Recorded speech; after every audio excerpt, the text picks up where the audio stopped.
Hello, hello. Yeah, it's working. Huh? Yeah. Can you hear me? Yeah. Okay, okay. So thank you everyone for being here, and I'll ask you to please stay in the room because now it's going to be a panel discussion. We're going to ask some questions with our esteemed panel. So thank you very much, Jongbong, Arthit, and Professor Srisakdi for coming here and being panelists. We have a set of questions that we'll ask, and these questions would be from the different backgrounds. So, for example, Jongbong is Jongbong is from APT. No, this mic, I think it needs an IoT sensor as well. So anyhow, Jongbong is from APT, the Asia Pacific Telecommunity, and we'll try to get some perspective of the governments and how the governments and the policymaker in the region, because Jongbong works very closely with the governments and policymaker across Asia Pacific. So we'll try to get some perspective on how they are thinking and how the policymakers are moving towards this IoT era. Arthit is from Thai Netizen, so he represents the civil society, and we'd like to ask him some perspective of the end users, especially when there have been some thoughts as well on the previous the risks and the security when we will be actually talking to each other more through devices than face to face. And then, of course, Professor Srisakdi, with his rich experience on technology and the background that he possesses, will try to ask him about some of the opportunities and also maybe some of the risks that would come, sir, with the IoT. We are still expecting one of the panelists. He's from the Thai Startup Association. And the reason why we invited him was to get some insights about how the entrepreneurs are thinking in Thailand about starting their own businesses on IoT. I just received an email from him, so he's on the way. Most likely he'll be able to join us before we end this panel discussion. So again, be attentive and please take some notes, and if you have any questions, please feel free to raise your hand and we'll take your questions. And the panelists would answer that. So to start with, I'll actually like to ask Professor Srisakdi, if you can just quickly tell us about what effects do you think the Internet of Things would have on our daily lives when we will have the devices in our home, in our offices, doing things for us. What changes do you think it would bring in our daily lives moving forward? Well, the Internet of Things in Thailand has been talked about a lot, but actual implementation is not much yet. For example, the keynote address this morning, she said that Thailand will make Phuket and Chiang Mai smart city. I was in Phuket only a week ago, and I asked some people there, they don't know anything about it. Well, anyway, smart city example, a very good one is in Singapore. They start making smart city, and now they want smart nation. So that will be a very good example. At Siam Technology College here, we have talked about smart campus. We have established the IoT laboratory. There are a lot of gadgets there we bought from all over the world, and we will start teaching at the bachelor level, master level, PhD level. So those will be the people who we can more or less force them to invent something, to make something. Most of the students want that degree, so they have to work on it. And we are trying to cooperate with like a Dublin or Arthit University to set up degree program for which our students can take courses from Arthit University and at our university and then get double degree. So that will be a starting place. I think everybody in Bangkok probably have heard of IoT, and some of them know what it is, some of them still don't know it yet. I've been writing in the newspaper here almost every week about IoT. So I hope I can contribute something. Yeah, okay. Good to hear about the IoT lab, by the way. I would like to visit that after this event, of course. Jongbong, we just saw a few months ago, SK Telecom, the famous Korean mobile operator, has launched a dedicated IoT network in Korea. And they actually came up with some prizes as well, which means that's probably the first commercial launch of an IoT-based network in the world. And you know, people can subscribe to that. And we're also seeing some of the discussions happening in the developing countries as well. For example, so I come from Pakistan, I know there have been some discussions now moving in India, a big economy, Bangladesh, again, a large economy in terms of population and all.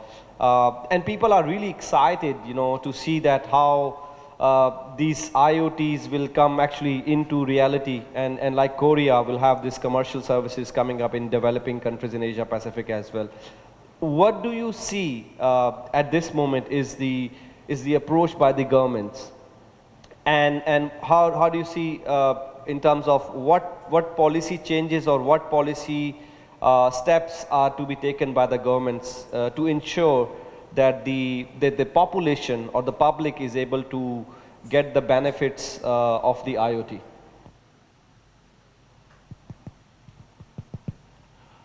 Thank you, Naveed, for the question. Nowadays, everybody talk about IoT, Internet of Things. But when we understand the IoT, as could we say from IT already mentioned, what is the IoT? I'd like to give you some simplified understanding about IoT. The first thing is, there are three things. The first one is the connection at the end of the sensor node or those kind of collecting data. That's the first one. The second one is the analyzing the data acquired from the sensor network. And the last one, the third one would be applying the analysis to the world. So there are three basic elements to understand IoT.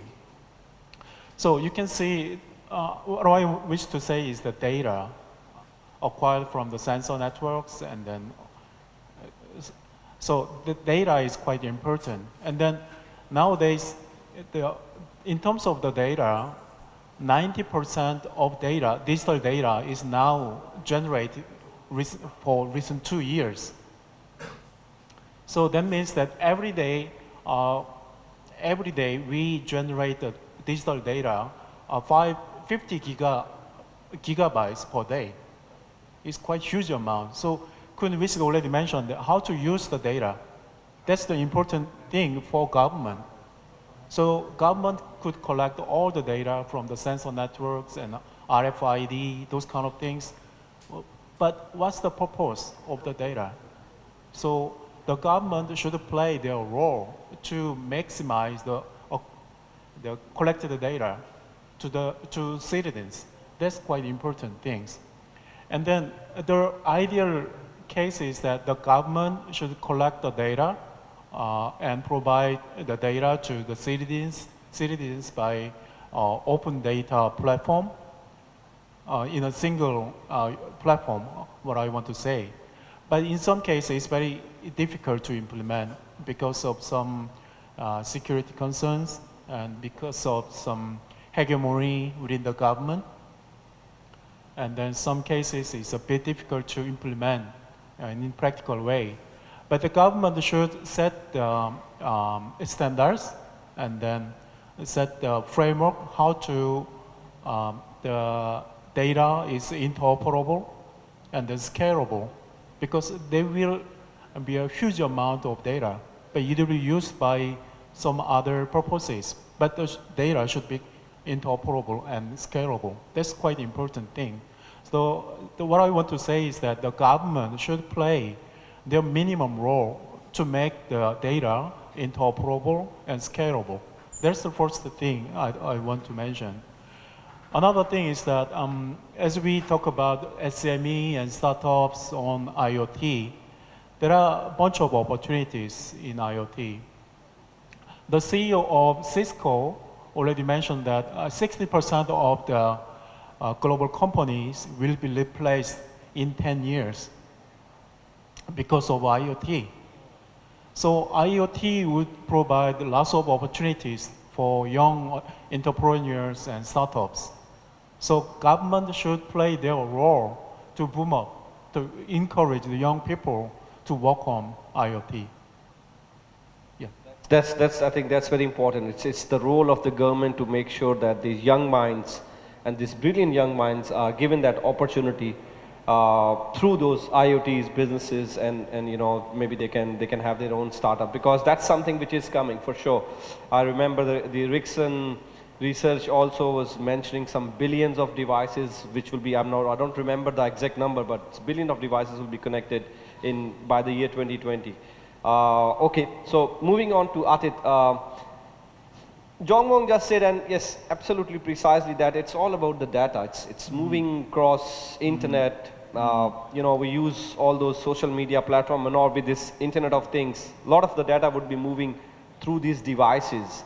What is the most, I would say, associated risk that you see from the end user perspective, when you as an end user maybe are not pretty sure where your data is moving on and how it's being transmitted across the networks? What is that one big risk that you think is associated with Internet of Things as an end user?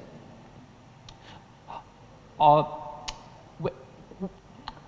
think there's actually many aspects, right? When considering this, one other thing is that, like, when we talk about a lot of times when we talk about these devices, it's ought to be like wirelesses, right? I mean, we talking about like those smart clothes, door locks, all sorts of things, and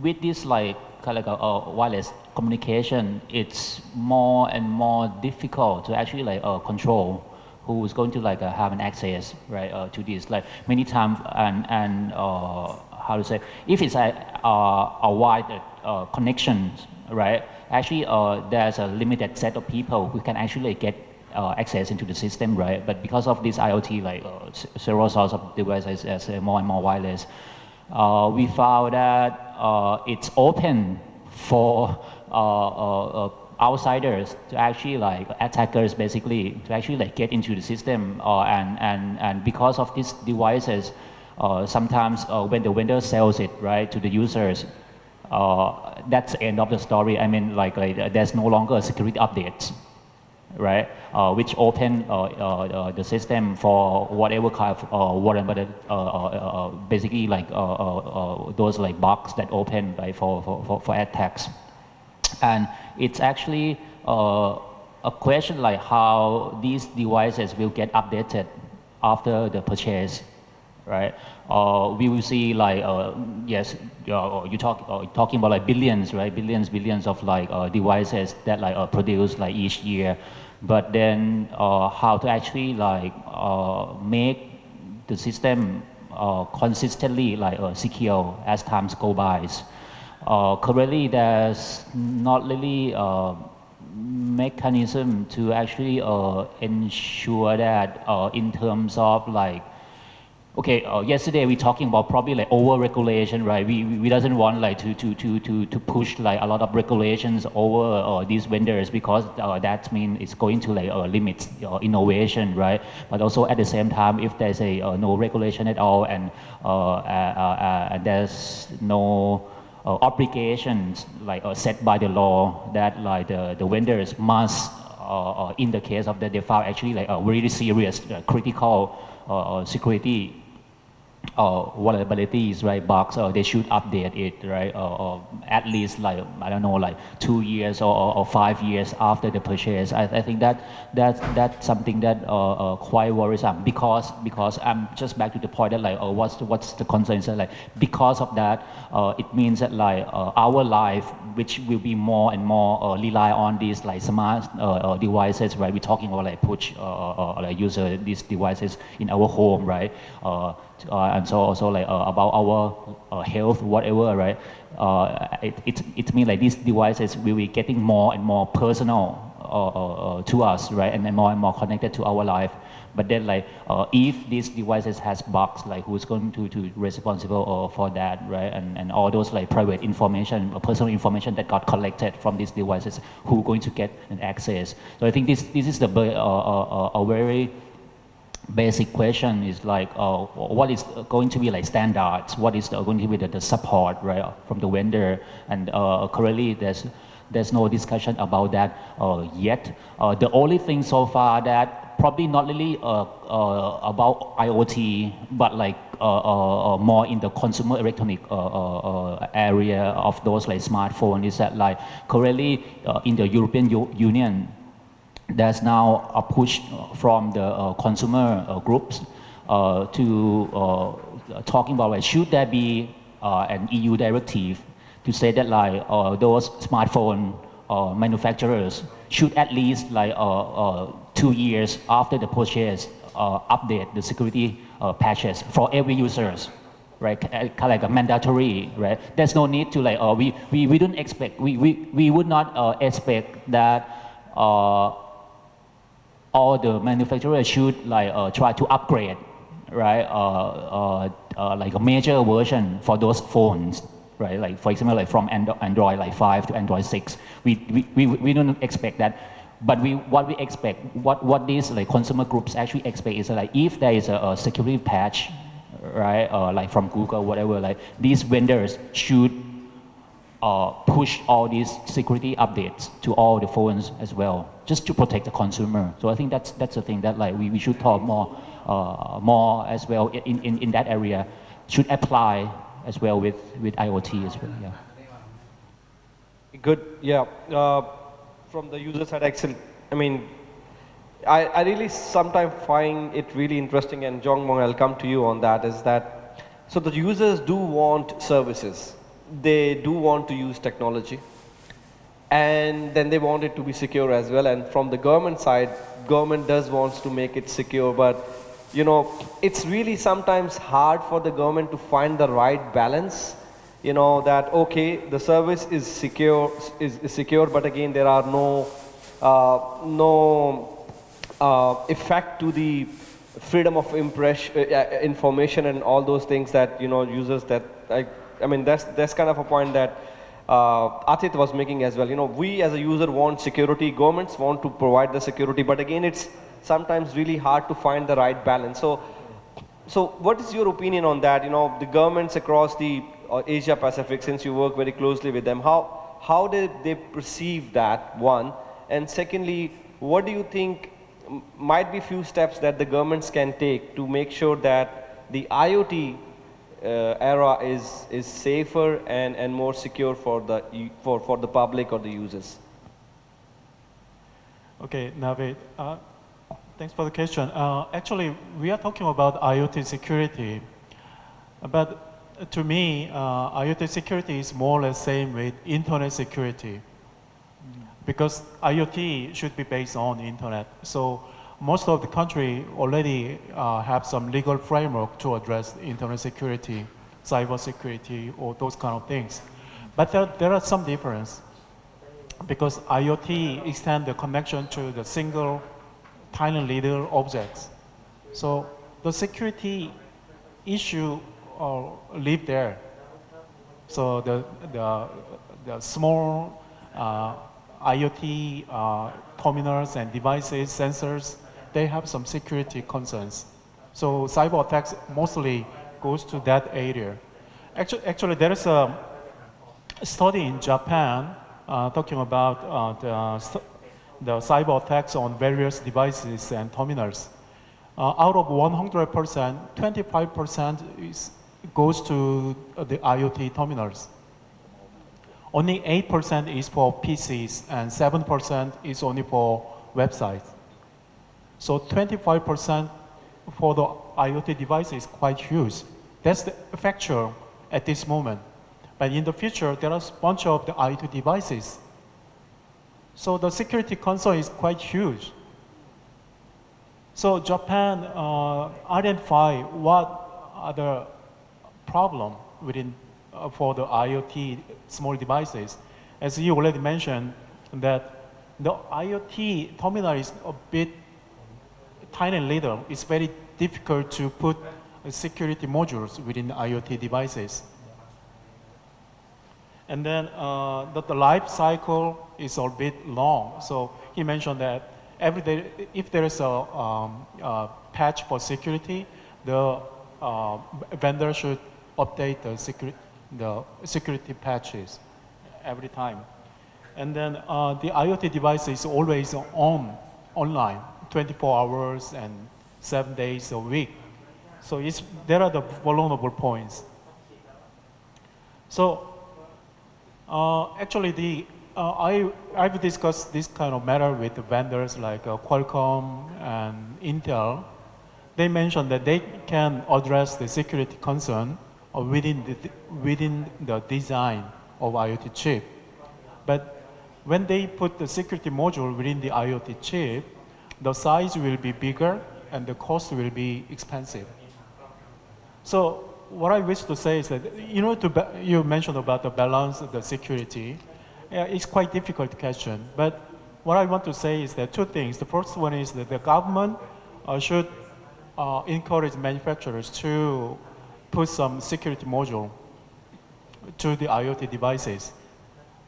And then the marginal cost will be a little bit higher, so the government can subsidize a little bit to when the IoT devices will be in place in massive ways. So there is some marginal costs, and then the government can subsidize a little bit. And then another thing is that there are some reference. He mentioned that European countries, there is some legislation, and then USA and Japan, there are some IoT guidelines to update the security modules at least 2 years, and then minimize the life cycle. And then if there is no terminals uses, their recommendation is not to turn on the IoT devices. So there are some guidelines available. So the Thai government and all the developing countries should look into those kind of the guidelines and then adopt them in proper way in their context. Yeah, I think we have to look at two parts. The first part is the device in which there are all kinds of standards coming out, and there will be more. For example, the Internet Engineering Task Force are working on the standard, and the Institute of Electrical and Electronic Engineer, and also the American National Standard Institute. So that's one part. The other part is that IoT produce lots and lots of data, and most of them will have to go to the cloud, in which everybody can access. So the user have to use encryption, maybe double encryption. There are all kinds of encryption. I have been teaching a course 45 hours on encryption only. So the user will have to be educated how to use those encryption. If you encrypt the data, somebody access it, they cannot understand it. that's a very good point, because I'll get back to Arthit later on that as a user, what are our responsibilities, So is it us to put everything on the government, or is it us, taking some responsibility, at least from our side as well, to make sure that we are in control of the security or the privacy? I mean, we do have some of the controls on our side as well. But again, the awareness and the education probably comes into the play. Moving on to what Jongbong said on the guidelines, I think that's also very important, because that gives a confidence to the citizens that there is a legal protection at least available to them in case something happens, which may be a data breach or any attacker actually gets their data. So at least if there are such legislations in place, that gives a confidence to the user to use the services, and knowing that if something will happen, there are some rules and guidelines available which can protect that user. Professor Srisakdi, I'll just ask you on the societal side of the things. Visit in his presentation also mentioned about the jobs. We have this kind of a fear that these technology and these devices will probably, when they will come into play in a more rapid way, people will start losing jobs. So what do you think about you know, this impact that IoT will have on jobs, and how should we prepare the workforce? So, you know, the workforce is updated to still be in their job and, you know, have the skill upgraded in a way that they're not losing the job, but they are more skilled now with the technology coming in. So can you tell us some views, your views on that? Well, IoT will replace lots of jobs. For example, in the US now, people don't go to shopping center. They order things through the internet, and the thing will be delivered to you at home by drone. So another example is in Thailand, all the banks are closing the branch. One bank announced that one branch will be set up with no people at all except a janitor. Everything will be through the internet. So maybe we have to do like in Europe. At one point they said, we should not work 5 hours a week, work only 5 days a week, work only 3 days a week. So you have 4 days holidays, and then you create more jobs at the restaurant, at the theater, at the resort, and so on. And the government have to prepare training for everybody. Like a long time ago in Thailand, they used to have the telephone switchboard with 500 people for the government. I propose that we replace the switchboard by a computer, and 300 to 400 people were out of job. So we have to provide training for them to do something else. So we have to provide IoT training to them for them to design the various applications of IoT. There are more and more applications. So more education, the government and the private sector, the university have to provide hand-on training for everybody to change the way they work. Okay, yes. I was in Singapore last month, and I remember for that APT, I hired a taxi and I was going back to my hotel, and that taxi driver, I just had an interesting conversation about Uber. So, because in Singapore, Uber is really, you know, it's coming in very fastly. And I was talking to him and I was asking him, as a taxi driver, what effect do you see Uber is bringing on your business and on your work? And he said that he works 3 hours actually as compared to the pre-Uber era to meet the expenses and all that, you know, wages. And also he said that there is a lot of fear and also anger among the taxi drivers because these Ubers are really killing us. And interestingly, he just sent a joke, you know, he said that we have just heard that they are now coming up with this driverless cars. So, you know, you don't even need a driver, and the car will take you by yourself. So we're just thinking that we'll hack into the system and we'll make sure that the car actually makes some accident into a building and it's a flop. So it's really interesting, you know, when you meet those people, and there is an effect, as you said as well, you know. So maybe, as Professor Srisakdi said, reducing the working hours or working days, but still keeping the salaries to that amount. So, you know, you don't lose people from their jobs, and still they get the money which they need to, you know, meet the expenses and meet the both ends. So let's see how we move on, but it's something which really needs more dialogue, I would say, Jongbong, among the governments as well and about the industry as well, you know, how this is going to affect the humans. Moving to Arthit, on the responsibility that we were just sharing about, the user has its own responsibility as well. What do you think, as a user, we are willing to give away our privacy and security in exchange of, you know, these more efficient devices, lower cost, and, you know, more productivity? how ready we are as a user to, and how much of privacy are we willing to give away? I think the landscape, it's like changing for already like, I think at least in the past 5 years, in terms of that how we as a users are more and more rely on vendors. You're talking about the control, right? That like the user has over his or her own, say like devices or information, right? Let's like go back like 70 years ago, right? When like a lot of us, right? I mean, still like going around the like computer shop, right? And like picking up different parts and like assemble our own computers, right? Back in the day, if anything's like broken, we buy another part like to like exchange it, right? Or replace it, right? We sort of like, okay, we are not really, I mean, as a user are not really have much probably like knowledge about like internal workings of the system, but at least we can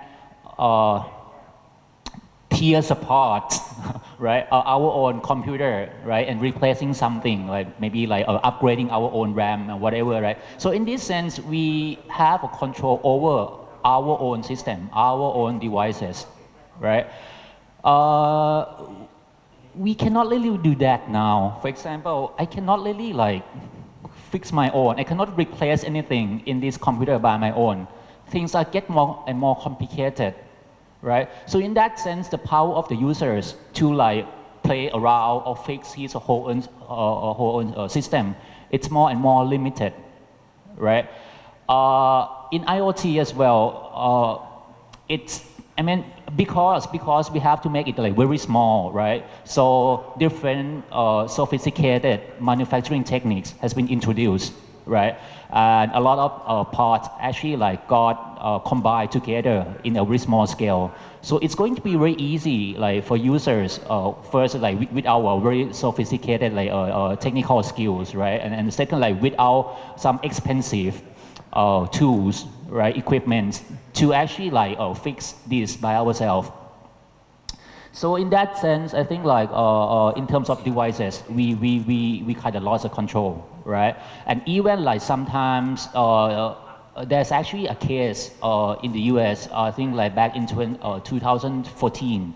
It's the case, I think it's at least like Ford and another, I cannot actually remember the name, but they basically the manufacturer of tractors, like cars, automobiles, right? Some of the technicians, some of the like shops, right, that fix these cars actually got sued from the company on the ground of that these workshops infringe the copyright or some intellectual property of those like car manufacturers.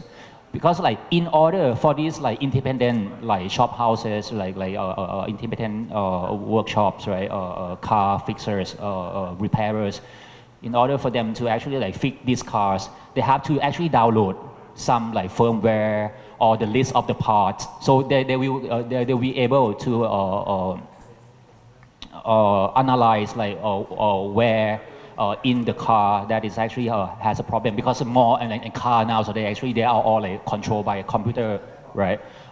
So they have to actually like use some kind of like software. So Ford sue these independent car repairers that like they actually infringe their intellectual property. So in this sense, like, okay, we're talking about like, for even like for, we talked earlier like well, for normal users who doesn't actually have the skill, doesn't have the equipment, they cannot fix their own like device, cars or whatever, right? But even those technicians who has the skill, has the equipment, still really cannot, because there are more and more expansion of this intellectual property regime that prevent you to actually repair your own devices.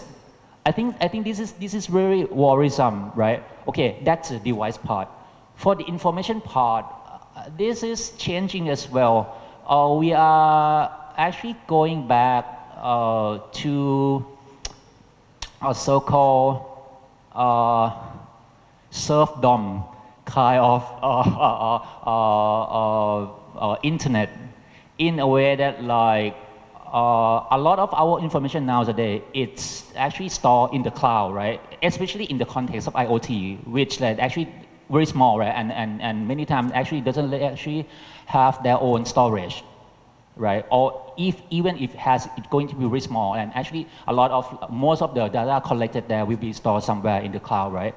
And that means actually it's a system that the user doesn't actually control, right? Or how the data is going to be stored, right? If we are going to have our own server, right? If the user have their own computer, have their own server or whatever, they will have kind of control, right? Okay, which kind of security they like to have. Dr. Srisakdi talking about encryption, right? Maybe like if one user feels like they need like a very like super special kind of like security, they probably like deploy very long, maybe like encryption key, right? Maybe like 4,000 something bits like encryption key. But then in a system that actually the user have to rely on those service provider. The user cannot actually decide by themselves which kind of security that they're going to have. There are probably like choices, right, that they can choose in the market. But those are the choices that already decided from the vendor already. So I think in this sense, in that part of like the system as well that mentioned earlier, right, discussed earlier, and on the part of the information that got stored, as a user, we actually have less and less the power. Even we have the willing to do, even we have a skill to do that, but because of how the market and how the system works, there are fewer rooms for us to do. Okay, anyway, but okay, let's talk a little bit. Like I turn it over back to you. That like okay, but how? What are things that we can actually do, right? So in the end, we doesn't actually have a power to do things much by themselves. But as a users and consumers, back to the market model again, it's like if we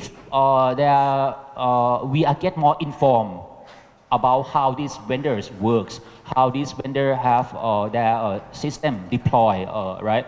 Maybe we can actually, okay, in the end we cannot like do things much, right, with those systems, but at least we can choose more wisely which vendor we're going to use, right? For example, back to the earlier discussion that I'm talking about, like the security patch update, right?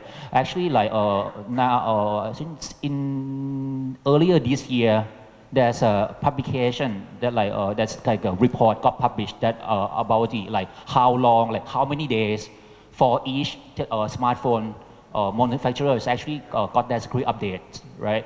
Like Samsung's probably like took like 150 days, right, to actually do the security patch after Google have it. Of course, like Google they do the OS, right? They have the 0-day update, right? But then like Sony probably have like 70 days something. LG got 60 days. Motorola 45 days, something like that. So based on this data, right, based on this report, users who cares about their security, right? Okay, even they cannot actually do anything much with their own phone, right? In terms of like these like underlying like internal works of the system, but at least they can choose. Okay, if they're really serious about security updates, maybe they should buy this brand instead of this brand. So I think probably that's one thing that maybe use the market to actually like put a pressure on the manufacturer to do their job.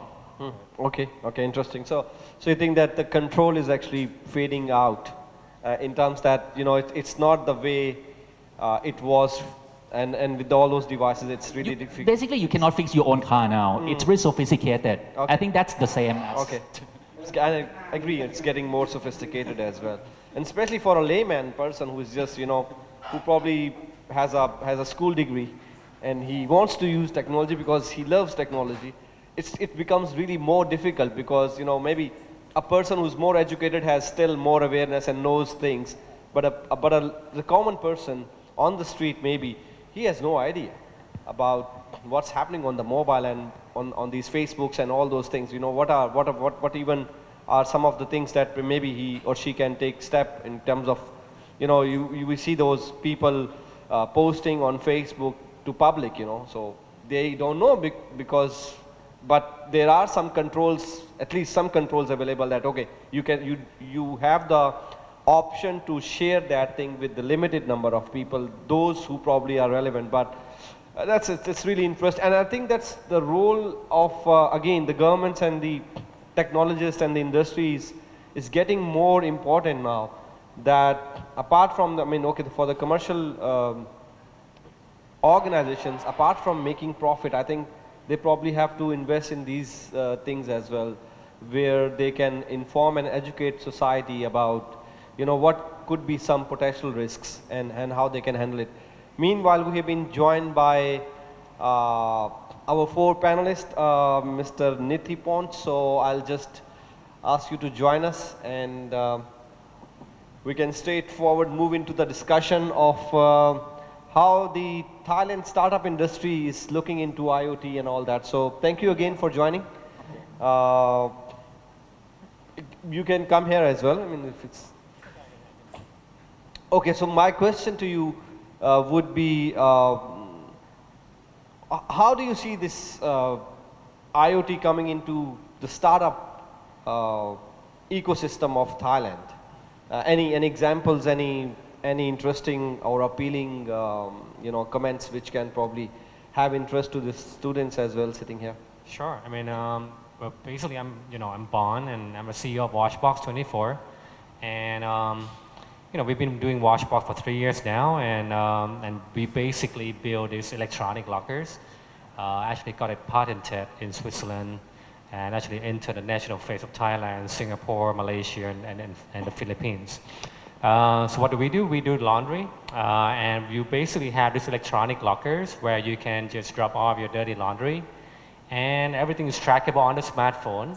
Obviously, the thing is not washed at the lockers. There would probably be somebody who come and take it away, and you would have the visibility in terms of, where is my clothes in the process of the washing, and I can actually see the pictures. If there's a certain stain, on the shirt, for example, you and I don't have to file who does it. Okay, so everything is very transparent. Just very briefly, but going back to your question, I think when you do a startup, especially when you get into hardwares and whatnot, it's not just like an app or a software that you just toy around. This is very serious capital,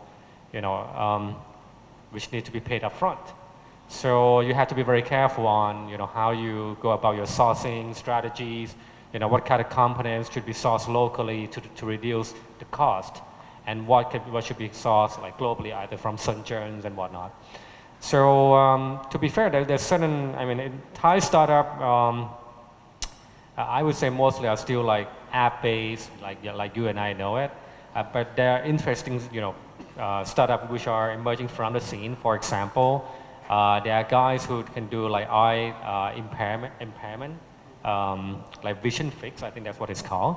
So really solving real problems, or somebody who just like invented sort of like a greenhouse that you can grow homegrown vegetables, like very healthy,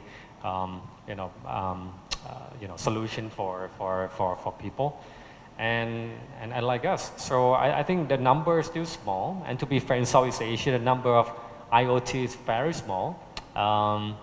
But we just try to target really local problems or something that need to be solved physically rather than digitally.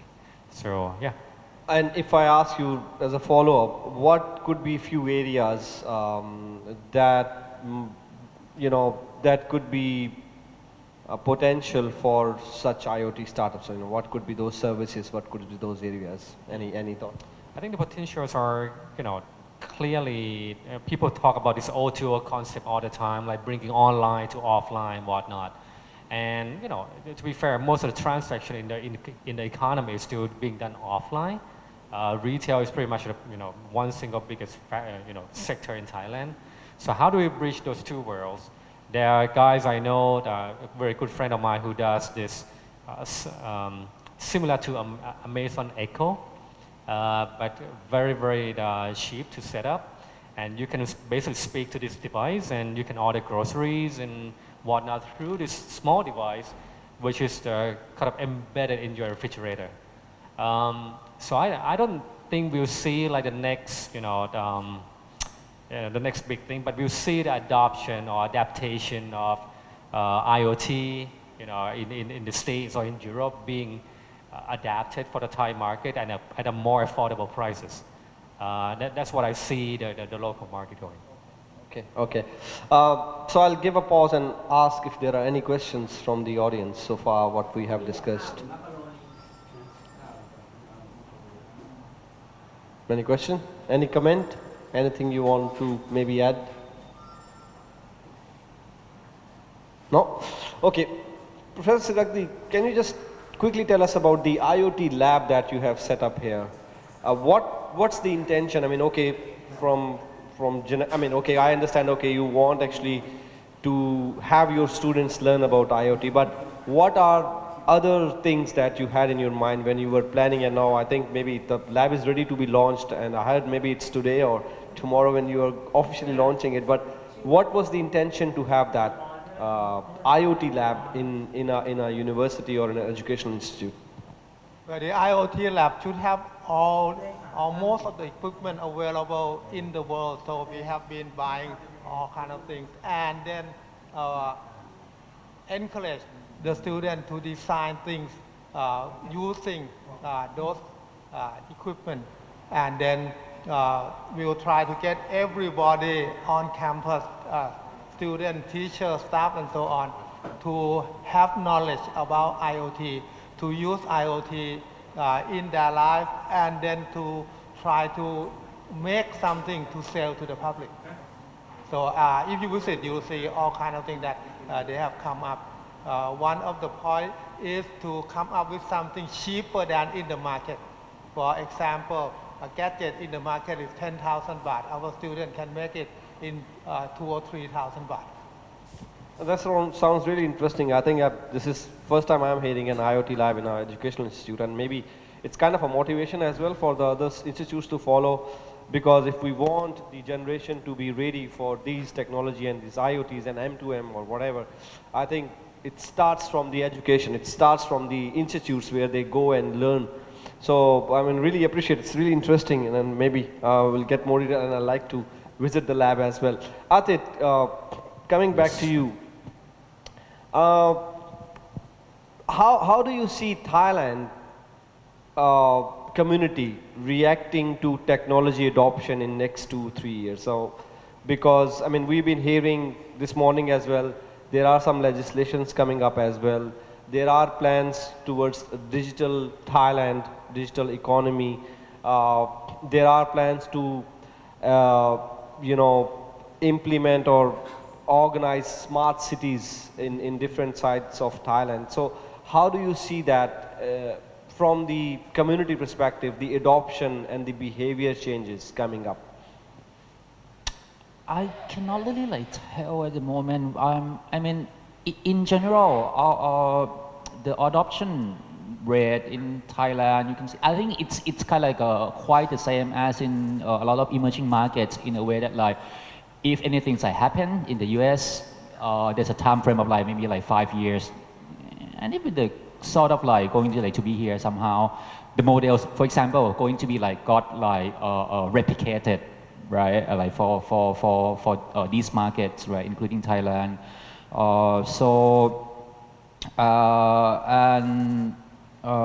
And of course, the cost is a very defining factor as well here, right? When you compare with those more developed markets, right? When people, I mean, sort of this IoT stuff yes, a lot of things are very useful, but it's not that, how to say, not very essential in a way at the moment. It's still like, as the Dr. Srisakdi used the word like gadgets, right? In a way, people feels like this, like when you use the word gadgets, it means something that like it's cool to have, but you don't really have to have it, right? So it's more like a little bit like expensive toys, right? At this moment, I mean, for a lot of people. I mean, of course, like there actually a real use in those like manufacturing like industries, right? When you're talking about those IoT sensor for those measurements and control system, that's the serious stuff that the industry willing to pay, right, to increase their efficiency, right? But when you're talking like other area, other industries, we actually doesn't really have that like killing, like a killer IoT stuff that like everybody wants to have one. So in that sense, like the spending that you're going to spend for IoT, it's something that like how to say, in the same category of like expensive toys, right? You have to pay all your bill first, and then if you have some money left, you go for these like toys, right? For example, so in an economy like Thailand, you cannot actually really expect people like spend those like much money for like the like early adoption of like new technology. It should have to be like quite very measurable, right? I'm not going to say that like those like stuff is going to be have no place in Thailand. Of course, there are actually a lot of like technology, how to say, like people who really enthusiastic in this technology, like, and like to try new stuff. But when you're talking like people or like in market in general, like mass market, right? I think the price, it's actually like a very like a key factor. It's like so probably like going to take some time to actually have like a wide like nationwide adoption. But back to like a little bit on the plans and those legislation of for the preparation like to for these like smart cities, IoT, whatever kind of thing, like that so-called our digital economy and society plan, right? I think it's coming to like a good steps, right? Like they have a plan for like 20 years, right? And there's like different like 4 phases, like what we're going to do, like, and they say like in the first phase, right, for 1 year and 6 months, right, 1.5 years, they're going to lay down those infrastructure, like including legal infrastructure as well. So we're talking about those like bills, right, data protection, cybersecurity, computer crime, things like that. But my feeling is that yes, we are really now up to those enabling legislations, right? Those bills, right? Yes, of course, we're talking about like the privacy, the security, right, of users, right? So of course, that's why we're going to have this data protection bill, right, soon, right? And cybersecurity soon, right? But apart from those enabling legislations, there are also some other stuff as well that probably not really discussed much so far. For example, we're talking like billions of devices, like smaller ones, that going to transmit the data over wireless, like basically radio frequency, right? What about radio frequency noise pollution? I mean, at the moment, not actually even talking about the IoT. When you're going around your houses and offices, you will see more and more problem connecting to the wireless network using those like 2.4 like gigahertz band, right? Because like there's more and more devices that use that band, and there's a lot of interference. So, and interference means like there's a less efficient transmission, right? And also means like the device probably going to use more battery, so it reduces battery life, and so on, so on. So I think there should be more discussion about this, like how to actually like address this. For sure, it's going to happen. Radio frequency noise pollution from these like billions of like wireless devices, right? And this noise pollution, it's very serious because if there's a lot of noise pollution, it means that when you're going to do the spectrum allocation, you have to spare like some like gap or spare some, I don't know, like probably like using, basically you're going to use more spectrum like to transmit the same amount of information if there's a lot of interference. So I think this is a thing that like, I'm not sure whether our telecom regulator at the moment or start the discussion about this yet or not. In the US, they already start discussion probably like 2 or 3 years ago already, like about this pollution. Another thing, like just to finish this part, is that like apart from noise pollution, there's another kind of pollution as well, like e-waste, those electronic waste, right? So when there's a lot of these like devices like comes, right, and sometimes the life cycle like of this is very sometimes short, sometimes long, but then there's going to be like, of course, like a lot of like electronic waste, which in Thailand we doesn't really have a good system to cope with that yet. So I think this is also the thing that like, if we really want to go for that so-called smart cities, smart nation, how to actually deal with this radio frequency noise pollution, electronic waste, right? And this is, I think we should start the discussion now. Well, that's interesting. I think this carbon emission, this is a huge discussion going on, and now we have this green technology, you know, discussions coming in. So, it's I mean, it's really interesting how you see things moving on. You know, there's one thing happening, and then, but a very good point on this e-waste and all that. I think this is important as well. I mean, if you want to empower, if you want to get more tech savvy, you also have to take care of the things that probably come with them. Jongbong, we are seeing these Western countries making their devices. We have Japan and Korea as well from Asia, very strong economies in terms of the industry and manufacturing. All those small bit of devices coming from different companies, interoperability is going to be a very important discussion. How these devices will be interoperable, how they will be talking to each other. What do you see, you know, is happening at the moment? Is there any discussion you see happening among the manufacturers? Since you do, you know, talk and work with Qualcomm and Intel and all those big manufacturers, what is their sense in terms of making the interoperability working for this IoT era moving forward? Yeah, interoperability of IoT devices is quite important thing as of now. There are a bunch of the standardization organization talking about IoT and M2M. For instance, All-Sin Alliance, OIC, IIC, One M2M, ITU, Apple HomeKit. So there are a bunch of standardization organizations working on IoT standards, but they are not interoperable each other for the time being.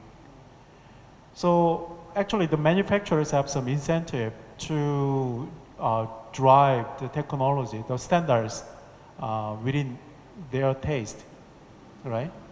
So there are many standardization organizations driven by the manufacturers.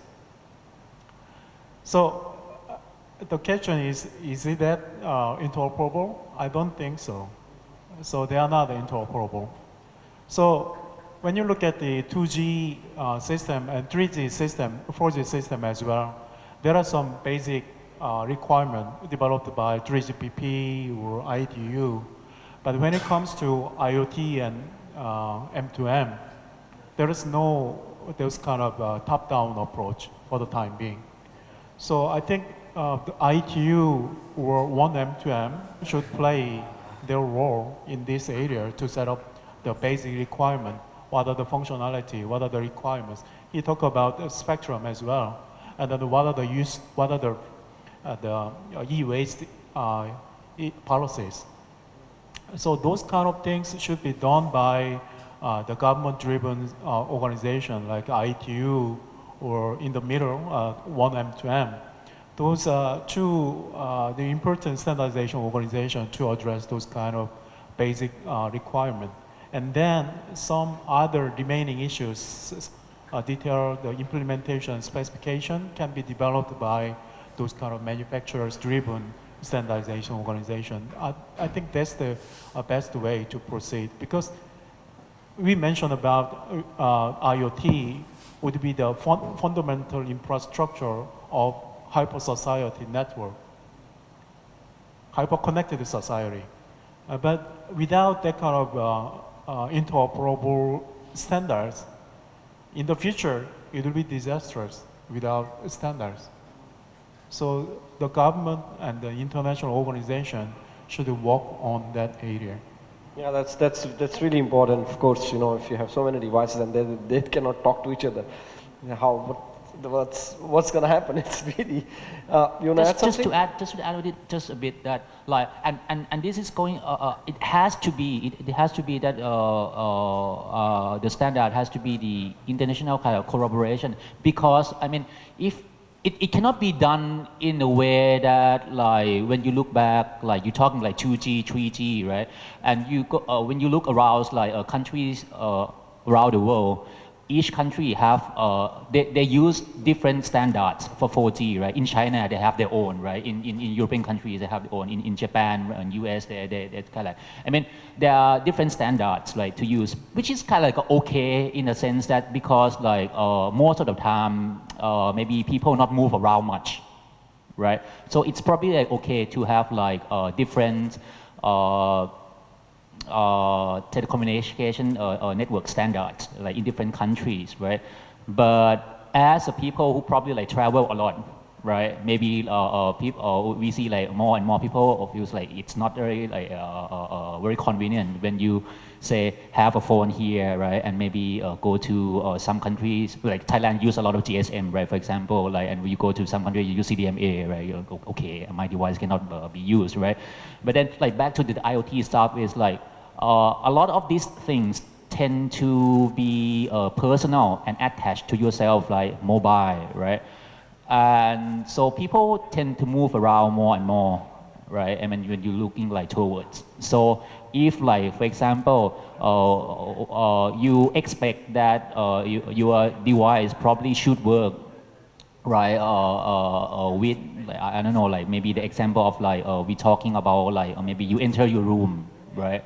And then you expect that like your room should like automatically communicate with your phone, whatever, or whatever like wearable devices.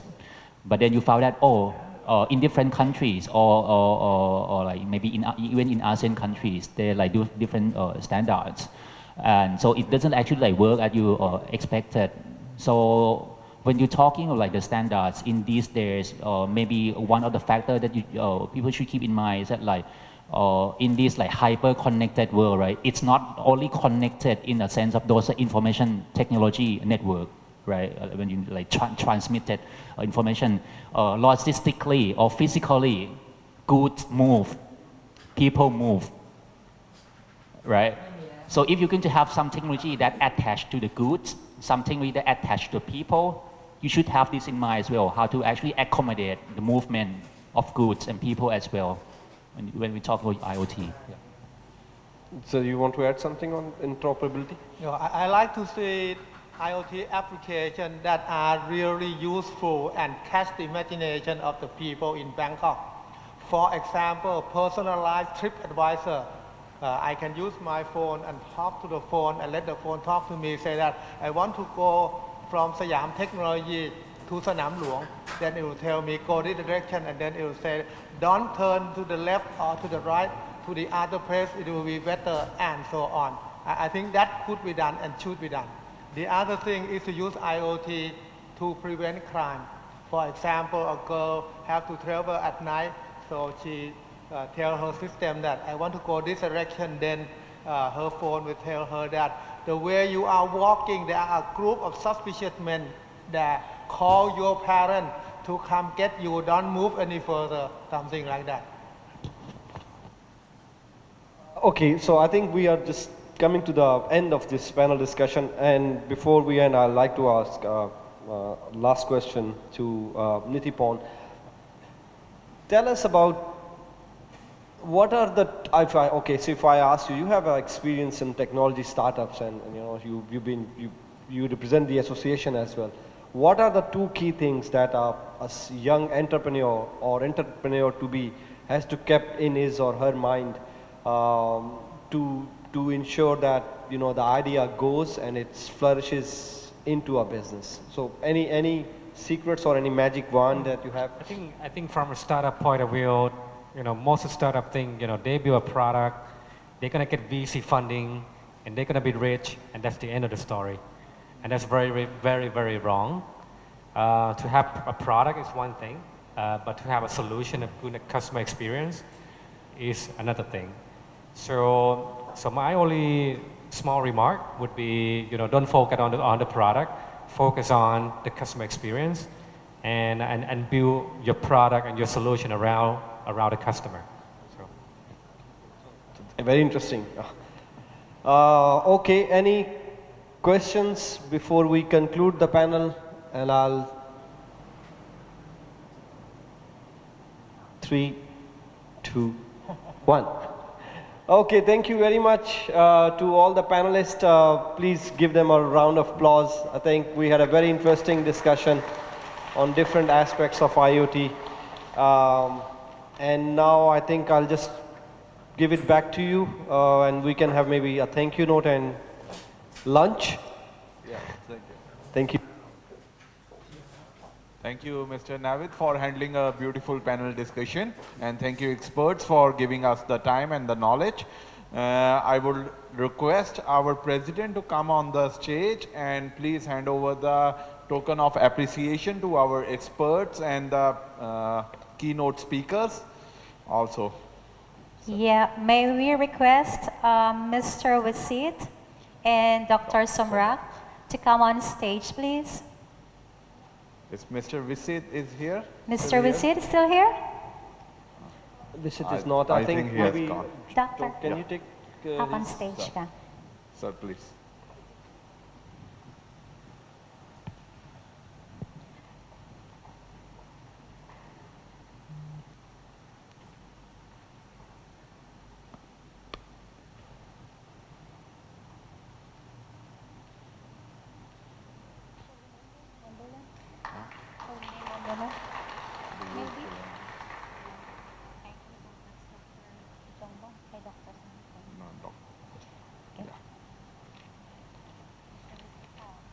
Thank you, Dr. Somrak. Now Next, is Mr. Naveed. Mr. Okay, Naveed, Mr. yes. Naveed. Mr. Naveed. Then Nithipont. Thank you so much, sir. Then next is Mr. Nithipont. Mr. Nithipont, please.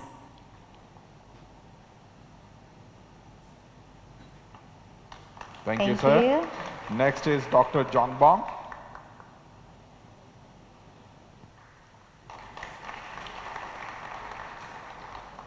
Thank you, sir. Thank you, sir. Next is Mr. Arthit. Mr. Arthit.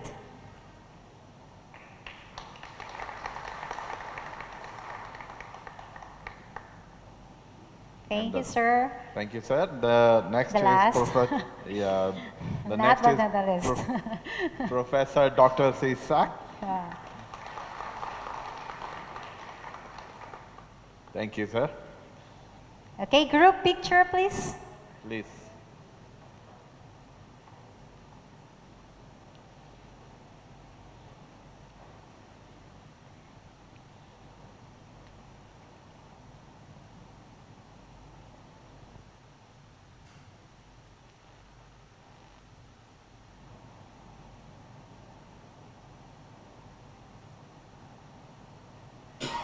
Thank you, sir. Okay.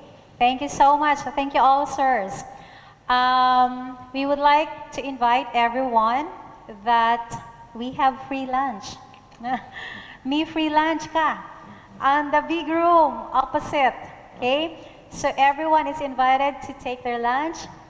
Okay, So- I would also like to thank you to the audience for Yeah, thank you for so their much. timings, and for the lunch audience can take in the auditorium, and for the executives and the the keynote, executives. keynote speakers, the lunch will be served on 12th floor.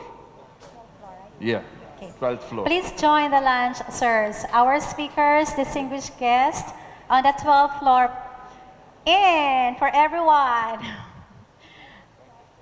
Everyone, Yes. like in the opposite. Thank you so much for Thank you, coming and everyone. hope to Thank see you. you again, guys, next time.